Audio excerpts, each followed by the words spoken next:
Aku buat RM3,000, set up PPI 2 minit. Aku boleh belanja member aku makan Yakiniku Kuro. Makan malam. Kau nak makan malam mana? Kau nak makan malam mana? Kuro. Lagi setengah jam ada set up news PPI. Kalau aku profit, aku belanja Yakiniku Kuro. Kalau loss, makan mamak. Duit sendiri ya. How to dinner like Zack. Tengok video ni sampai habis. Tiap-tiap malam aku dengan kawan-kawan rumah aku ni kita orang akan dinner dekat kedai Toye, Mama. Kalau ada rezeki aku nak bawa dia orang pergi makan mewah. So PPI News, kau buka lah time frame apa pun. Memang kalau kau tak nampak yang momentum tengah bearish, memang kau buta hati, buta mata semua. Price buat low. Kau tengok M50 ni dah break trend line. Bila M50 ni dah break trend line, kuat mengatakan yang aku nak masuk sell. Berbaki 2 minit aku masuk sell dulu. Selling. 3, 2, 1. Seram. Kau lah ni semua masuk sell. Junam kau gila. 130 pip sell. 705 USD siap. Profit weh, jom. Hello, table for 3. Okey, boleh masuk. 4 orang sekali. Kau tengok harga dia.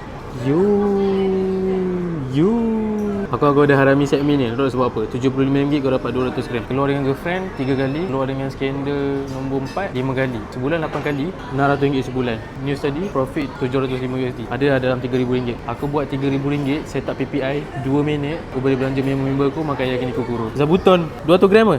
Fah 100. Kau ni apa? Zabuton juga. Fah 210, 2 orang ni saja. Kalau kau nak try dia punya best seller, kau ambil Karubi cut. Sebab Karubi dia bahagian yang balance. Dia ada isi dengan dia ada lemak sikit. Tapi untuk aku yang tengah bulking, aku tak nak lemak tau. So aku ambil part raw su.